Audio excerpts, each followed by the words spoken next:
une fois pour une Afrique unie. Si l'ennemi découvre son front, au-delà ou au-dehors, debout sur les remparts, nous sommes résolus de mourir pour l'Afrique et pour toi, Mali. Notre drapeau sera liberté pour l'Afrique et pour toi, Mali. Notre combat sera l'unité. Oh Mali d'aujourd'hui, oh Mali de demain.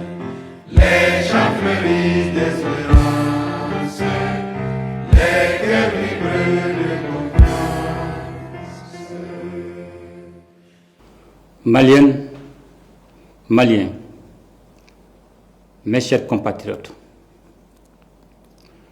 je m'adresse à vous en ce moment d'extrême gravité que traverse notre pays suite à des attaques terroristes survenues le 25 avril 2026. Ces attaques complexes, coordonnées et simultanées, ont visé les localités de Bamako, Kati, Kona, Mopti, Gao et Kidal. Grâce à la promptitude et au professionnalisme des forces armées et de sécurité, un violent coup d'arrêt a été donné aux assaillants, dont l'objectif était d'installer un climat de violence généralisée dans les localités concernées. Grâce au sang-froid des hommes engagés et au maintien de la cohérence de la chaîne de commandement, le plan funeste de l'ennemi a été déjoué avec la neutralisation d'un nombre important d'assaillants. À l'heure où je vous parle, le dispositif est renforcé, la situation est maîtrisée et les opérations de ratissage, de recherche, d'exploitation du renseignement et de sécurisation se poursuivent. Maliennes, Maliens, en ces instants de douleur collective, ma première pensée va aux victimes et à leurs familles. Je m'incline devant la mémoire de nos compatriotes, civils et militaires, tombés sous les coups de la barbarie. J'adresse au nom de la nation tout entière mes condoléances les plus attristées aux familles endeuillées et exprime ma compassion aux blessés. C'est avec une grande peine que je tiens à rendre un vibrant hommage à notre regretté ministre d'État, ministre de la Défense et des anciens combattants, le général de corps d'armée Sadio Kamara, dont la disparition constitue une perte immense pour la nation malienne. Ce valeureux officier a servi le Mali avec loyauté, courage et dignité, avec un sens élevé du devoir à un moment où notre pays est engagé dans une lutte acharnée contre le terrorisme. À sa famille, à ses proches, à ses collaborateurs et à l'ensemble des forces armées et de sécurité, j'adresse la compassion et la solidarité de la nation.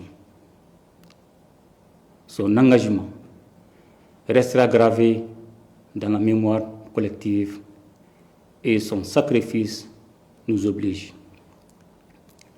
qu'Allah lui accorde sa grâce infinie. Mes chers compatriotes, ces attaques ne sont pas des faits isolés, elles s'inscrivent dans un vaste plan de déstabilisation conçu et exécuté par les groupes armés terroristes et les sponsors internes et externes qui leur fournissent du renseignement et des moyens logistiques. C'est le lieu de raffirmer la ferme volonté du Mali de maintenir le cap de sa refondation. Notre peuple a fait un choix, celui de la souveraineté et de la dignité qui symbolise la prise en main de son destin.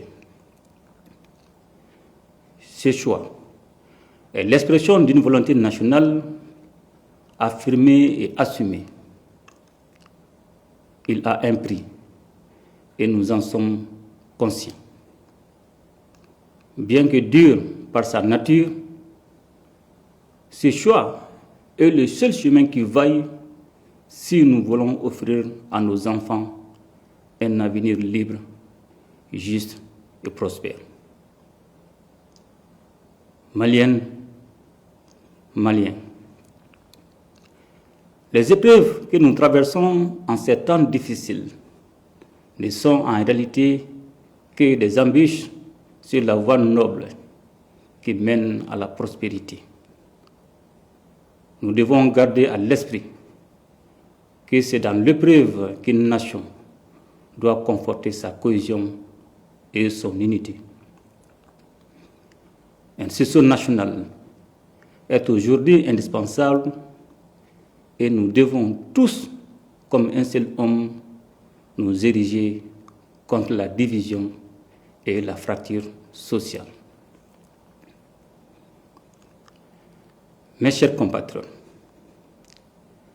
c'est plus que jamais le moment de faire confiance à vos forces armées et de sécurité engagées dans une lutte complexe contre le terrorisme.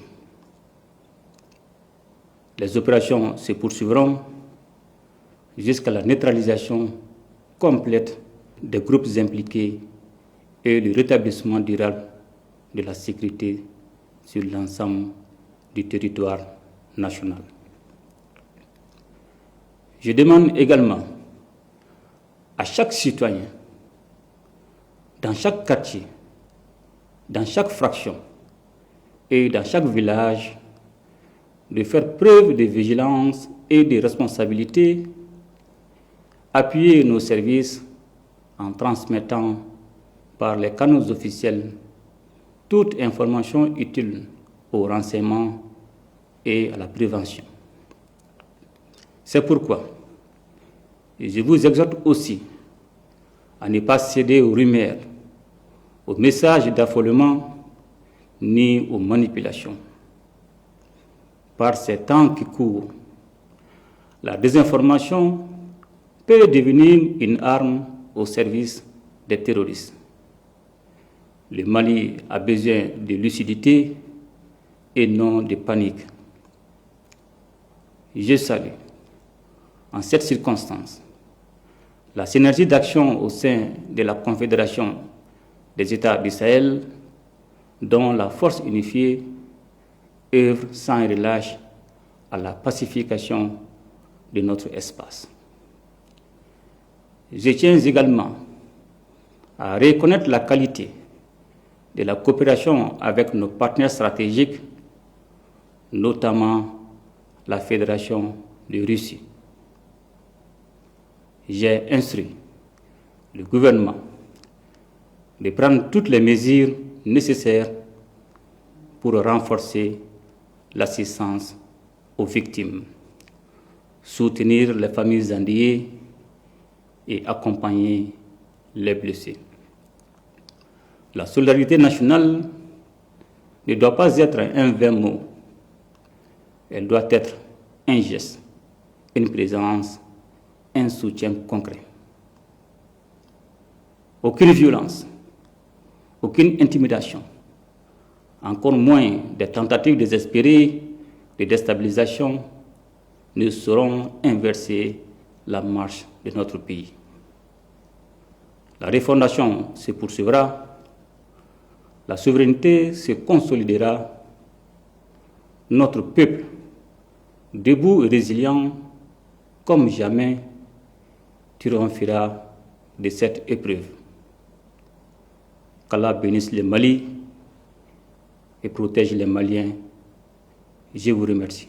À ton appel, Mali, pour ta prospérité, fidèle à ton destin, nous serons tous unis.